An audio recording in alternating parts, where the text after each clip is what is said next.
quite frankly, and I think you would agree with this, sharing that energy in the work, this is stewardship. We are called to be stewards of our communities.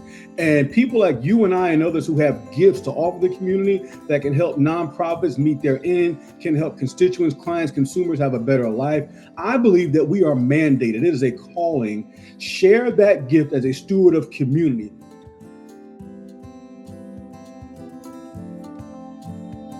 You're listening to nationally recognized consultant, professional speaker, and founder of the Weathers Group, Charles C. Weathers. This is 1000 Seconds, a podcast hosted by 1000 Feathers co-founder and president, Forrest.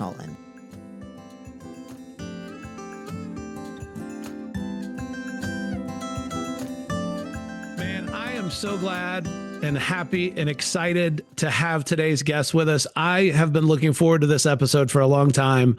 I do not know how we didn't get this done in season 1, but here we are in season 2, and I finally have pinned down some time on my dear friend Charles Weathers' calendar. Charles, I am so excited to have you with us today. Welcome to 1000 Seconds. Forrest, it is great to be here. I'm so excited to be with you. I mean, this is just a wonderful opportunity. I was wondering about season 1. I've been checking out, like, okay, where am I at? Am I coming in? Did Forrest lose my number? I don't know. Yeah, listen, no, you were on the list, man. You know this. I just couldn't get on your calendar. You are always at the top of my list. I mean, I should and could and will introduce you as a longtime friend, a colleague, a coach, a mentor. People that are listening to this podcast in South Carolina won't be surprised by this, but some other people might not know that 10 years ago, when I was even thinking about starting a consulting firm, you were my first phone call, or one of my very first. It might be true that Casey was the first. If she was first, you were second by a mile. You have been an advisor to me, a coach, a guide, have shown me the way. I trust and respect and honor your guidance that much. I mean, you are just at the top of my list of when there's some big riddle to be solved, who am I going to call? The answer more often than not is Charles. Man, I appreciate that. Yeah, I really do. I appreciate that. I got to tell you, Forrest, I'm excited for you. I've watched 1000 Feathers grow, the work that you're doing, the team that you're building. The impact that you are making is just incredible. Am I surprised? Not at all. Not at all. And one reason I'm not surprised, I remember you going back to y'all got to know, when I first met Forrest, he wasn't Forrest. He was a Young Gun CEO. Yeah. That used to be the handle. I was going to ask you, Charles, if you remembered how we first met. I'm going to do that in just a second. While you think of the answer to that question, let me do the sort of quote unquote professional intro here. For those that don't know, I'm not going to read your whole bio. I'm just going to hit keywords: nationally recognized consultant, professional speaker, coach, founder of the Weathers Group, Air Force veteran, pastor, more professional certifications than I can name, father, husband. I know you well enough to know those last two identifiers are the most important in your life by a long shot. But I want to talk a little bit today about this idea of consulting, about founding the Weathers Group. If I'm not mistaken, you're coming up on a 25th anniversary or birthday, whatever the right word is. And to hear that out loud just makes me think for a second. 25 years, man. 25 years. 25 years. So be honest with me. 25 years ago, did you know what being a consultant even meant? Like, how did you get here? 25 years ago, I did not know what a consultant meant. 25 years ago, a consultant meant figure out a way to feed your family. Heard. Yeah, we've come a long way in those days. Let me throw a couple numbers out at you just that I find really interesting that I pulled off the web. You got to be careful with this. These numbers are probably actually bigger than I'm about to read, but 13,000 hours of facilitation delivered to more than 800 organizations by you personally. Yes. And the Weathers Group has impacted, either directly as clients or indirectly, more than 2,500 organizations in those 25 years. Those are unbelievable numbers. Yes. In terms of your reach and impact and your message being delivered. I mean, wow, man. I just take that in for a second. Yeah, the team. When I hear that, Forrest, again, I think of people like you. I think of people like our friend Patrick Jings. I think about all the great nonprofits here in South Carolina that we know. I think about the people who gave me an opportunity to stand before them and their board and their team when no one knew my name. I think about the hustle and the grind. And I think about the days of literally, Forrest, getting up in the morning, driving to every county in this state. We've worked in every county in South Carolina. Those small faith-based organizations, churches, nonprofits who gave us a chance, who are our first paycheck was gas money and dinner. That's what I mean, that's all they could afford to do, so to speak. But that created the foundation that we built this on. Though it happened through me, it ain't about me. It's so much bigger than me. Well, at the same time, man, you have amassed a pretty incredible amount of experiences and stories and expertise over the years. We're going to dive into all of it in just a second here. But before we start the timer, do you remember, like, with any level of detail where and when we actually did first meet? I've been thinking about that. And I don't remember exactly. I want to say at that time, I think it was a Scampo conference. Could be. I think it might have been a Scampo conference. I was thinking about this, preparing for this episode too, and even found an old text thread that you and I had back maybe 2 years ago now, Charles, when our good friend, colleague, mentor, brother to both of us, Vince Ford, passed away. Mm-hmm. We were talking that maybe even Vince brought us together, which also wouldn't surprise me. Part of his magic was connecting good people and getting out of the way. You know what? You just hit it. You just reminded me. Vince Ford and the Palmetto Health Foundation used to have youth date, the youth events they had. There you go. And the campaign was a participant in those youth events, and we supported that. That's exactly where we met, through Vince. We sure did. I love it. Well, listen, we got a lot to get to. If I'm going to try to unpack 13,000 hours of facilitation and everything you've learned along the way, let's take a quick break. We'll be right back. Set your timers because Forrest's 1,000 Seconds with Charles Weathers starts now.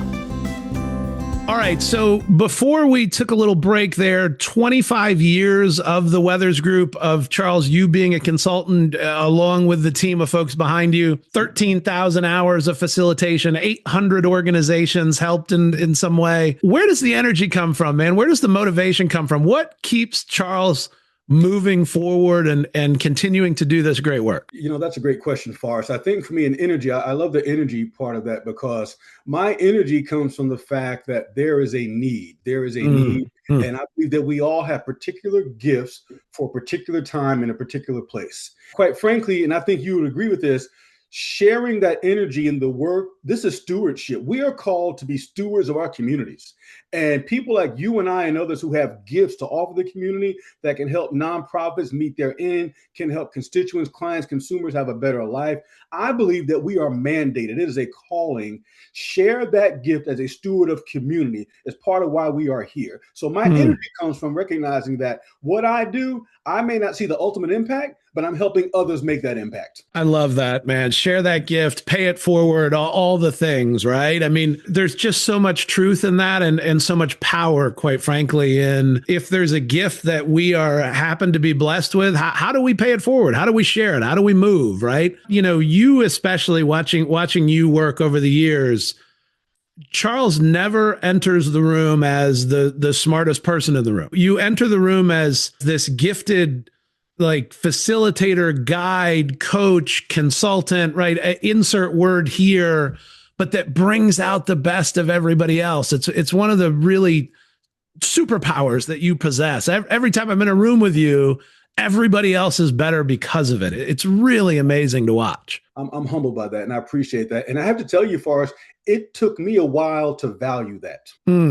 I walk in the room. I am not the expert on the subject matter that's being discussed. Yeah, very rarely is that the case for any of us, right? As consultants.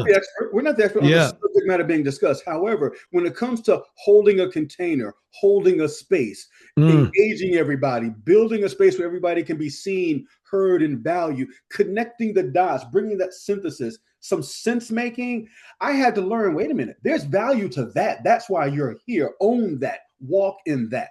That's really good, man. You have been guiding the work of organizations, communities in one way, shape, or form now, as we've said, for 25 years. I'm curious, as you sort of reflect on that journey, and I'm specifically here talking about the nonprofit sector, Charles. I know you work in the for-profit sector and government and all the things. In the nonprofit sector specifically, How has this work changed for you? How has the sector changed over the last, 20 to 25 years? Oh my goodness. Oh, the more things change, the more they stay the same. Yeah. Let Yeah. me start with that. We did something interesting recently, and we're still working in this. We went back to session evaluations and pre-session assessments, literally from 25 years ago. Oh, wow. What were boards saying were their most pressing problems? What were executive directors saying were their most competing priorities? What were staff saying were the things that were stressing them, straining them, wearing them out, also bringing them joy? And far as the through line is so just, it's fascinating because many of the things are the same. It's just the depth, and the depth has changed some. Same issue, but Yeah. the way that we frame it has shifted and changed some. I will tell you this, though. I will tell you this, though. Here are some real changes we've seen. When you and I started in this work many years ago, there was almost a wall built up between the board and the rest of the organization. Staff, you don't ever talk to the board. Board, you don't ever talk to staff. We've seen that basically disappear. Now, people still recognize their lanes, quote unquote, so to speak, but we're seeing nonprofits run with more collaborative leadership where the board is not viewed as this off on the mountaintop somewhere that we can never see, but we're in this thing together. I don't know if you've seen that in your work, but I'm seeing a lot more of that. That just conceptually idea of collaborative leadership, like throughout the organization, different layers of the organization, and that includes the board. That is a big change, and frankly, one for the better if we figure out how to manage it and maneuver it all the pieces. And one thing I'll add to that, if I can, another big change we've seen is the board and the CEO really having a partnership. Well, we know there's accountability there, but we've seen more and more boards and CEOs talking about high trust being fundamental to that relationship. I mean, you and I both know if you walk into a space where the board and CEO don't trust each other, that ripple effect is just damaging to everyone. So we're seeing more and more boards and CEOs working on sustaining a high trust environment. I'm reminded of the quote, the euphemism, the whatever of like, some organizations succeed because of their boards. Some organizations succeed in spite of them. Yes, yes. It is becoming, for many of the reasons you just stated, it is becoming less and less likely that an organization can succeed without their board alongside them for the journey, leading in the appropriate ways, stepping into the appropriate roles. We see less and less organizations able to succeed if their boards aren't highly functioning. Absolutely. The board are key. And when we look at the boards now, and even at an individual and collective level, I am loving the fact that more and more board members are asking the questions, okay, I may know why the board is here, but why am I here? We've seen a lot of situations for us where people say, well, the board member is not engaged. They're not, the board members sitting there saying, I don't even know why I'm here. Tell me again why I'm in this room. What value do I add from the unique position in life that I have? Again, answering those questions helps individual and collective impact be received from the board. It's a really interesting and important point, and you and I have shared these conversations before, but the difference between what is the sort of governance or leadership function of the board as an entity, right? And let's give people credit that at a baseline, they understand that maybe not everybody understands it as well as we would like, but let's say even at a baseline, people understand the sort of governance, legal functions of a board. That is a very different question and level understanding than why am I as an individual here as a member of this board, and what are the expectations of me personally? That's exactly right. And I want to talk about that for a second, if I can, because you use one of my favorite words. I think my word of 2026 is expectations. Lately, for us, I've been talking to people about legitimate expectations, legit expectations. And legit expectations meet criteria. Here's the criteria. Number one, it's clearly stated. Clearly stated. Number two, it is clearly understood. I said it clearly, and I know that the person understands it. Watch this. Number three, it's agreed upon. They agreed to the expectation. Number four, they have the capacity to meet it. And number five, there's consequences if it's not. Now, in every aspect of life for us, when we walk into rooms and conversations, leaders and teams and boards and so on and so forth, sometimes you'll find the disconnect, the conflict, whatever's happening, there's a gap in expectations. It's really interesting, Charles. And the sort of layer to this, right, is also the sort of narrative right now that's out there about nonprofits. And I'm not intending to get political here, but there's a political narrative right now about nonprofits and their positioning in the world. I I'm glad you mentioned that point, because that aligns with what I said. I want to double click on that a little bit, because part of that, and again, not being political, but wherever people stand, they stand. There was a time where everything nonprofits did was not viewed through a political lens. Right. We're just trying to help people. Right. We're trying to help people. And I'm talking to more and more CEOs who are saying we are having the toughest time controlling our narrative because people think we're a blank organization, fill it in however you want. They're like, we just want to help people. We don't care who you voted for. I think that's it, right? In a nutshell. And we can get really nuanced about it and really specific about what the messages are. But there is this sort of general, like, wait a minute, we've been just trying to do good work, lift up our community, help people for forever. And now, again, whatever the labels are, man, they are flying quick. And they are getting attached to us. And if we aren't telling our story, controlling the narrative, others are filling in that space quickly and not often building a narrative about us, our work, the sector that is either A, accurate or B, helpful. That's exactly right. And to that point, that word narrative, for us, we're seeing more and more nonprofits who are intentionally having to control their narrative. If you don't tell your story, somebody else will without your permission. Yeah, that's right. I mean, just add that to the growing list of things that our friends and colleagues who are running and leading nonprofits have to deal with. They also are challenged with, and appropriately so in some case, continuing to demonstrate this sort of return on investment, right? Or what is the level of impact that's happening? I pulled a quote of yours in prepping for this episode, and I've got quotes of Charles's all over the place on whiteboards and sticky notes. But this one in particular, at some point, leaders have to produce results. Ignoring change doesn't stop change from happening.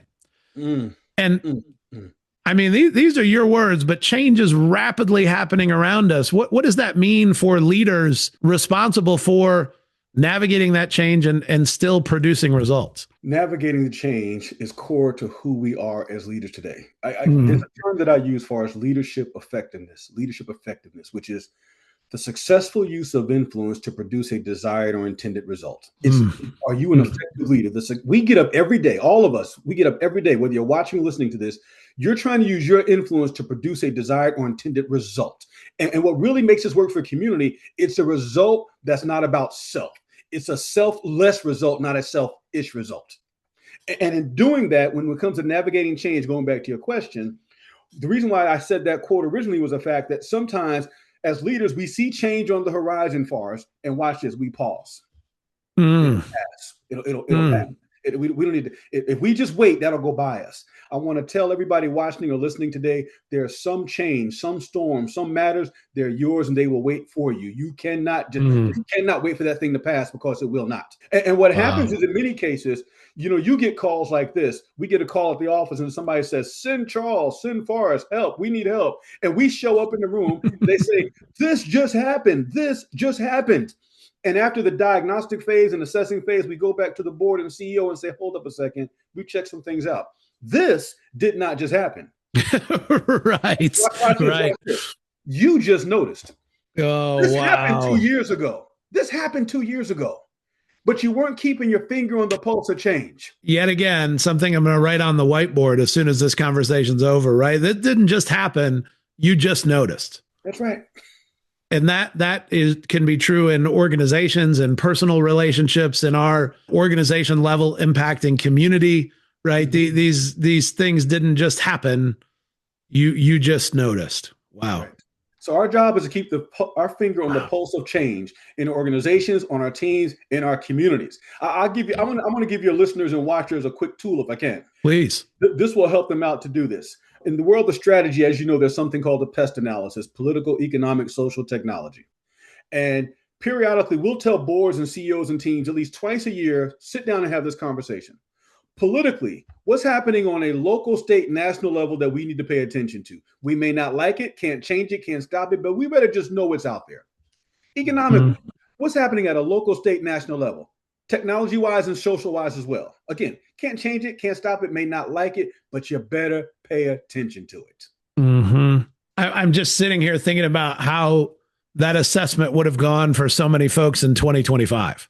Yes, sir. Had they just taken the time to stop and at least have these conversations and not sort of ignore this rapid change happening around them. Charles, we've got just a couple minutes left. I'm going back to this idea of influence to produce result. Yeah. right? That's part of our calling as a leader, as it were. This whole season of our podcast is about movements and change and sort of pushing out big ideas. When you think of that from a leadership perspective, right? Like having the big idea and owning it as an individual leader is one thing.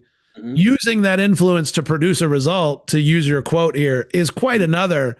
I mean, what are 2 or 3 tips you might offer to folks who are listening who have that big idea, that next big thing, but are really working to use their influence and bring other people along?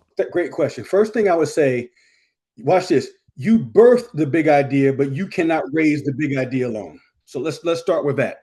So sometimes we birth the idea, so to speak, it's ours. No. Again, in service of community, the idea may start with you, but it lives through others. So it lives through others. So with that mindset, with that inclusive mindset, I'll dare say, that's when we bring people to the table to help, watch this, not do something for us, but for all, so to speak. Wow. That in and of itself, I mean, just everybody sit with that just for a second. Right? That this idea that you have as a leader might have started with you. You might have birthed it, as you said, Charles, but it has to live through others. Yes. Otherwise, it is just an idea. That's right. It's not a movement. There's no motion. There's no energy unless we have enough, are humble enough, are willing enough, are courageous enough to let our big idea live and grow through others. That's how ideas become movements. That's exactly right. That's exactly right. We have the enthusiasm and belief, and what are we doing to transfer that enthusiasm and belief so others can see it as well? That transfer, that's exactly right. As expected, 1,000 seconds just isn't enough. The timer just went off here. So we've got to wrap this up. Charles, we do a lot of work together. We do a lot of work in partnership. Yes. Some people might see us as competitors. It makes me laugh every time. I mean, on more projects than I can count over the last couple of years, people just refer to us as Feathers Weathers at this point. But if people want to get in touch with you, want to learn more, want to follow along, what's the best way to do that? I appreciate that, Forrest. Weathersgroup.com is the website. Charles C. Weathers across all social media platforms.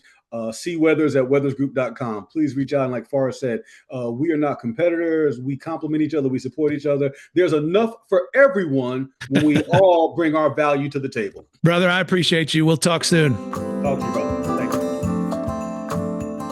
Thanks for listening to 1000 Seconds, a podcast by 1000 Feathers. This series is produced by Renly Wilson with original music from Emily McNally and support from the entire 1000 Feathers team. Learn more at 1000feathers.com and follow us on LinkedIn and Facebook for future episodes.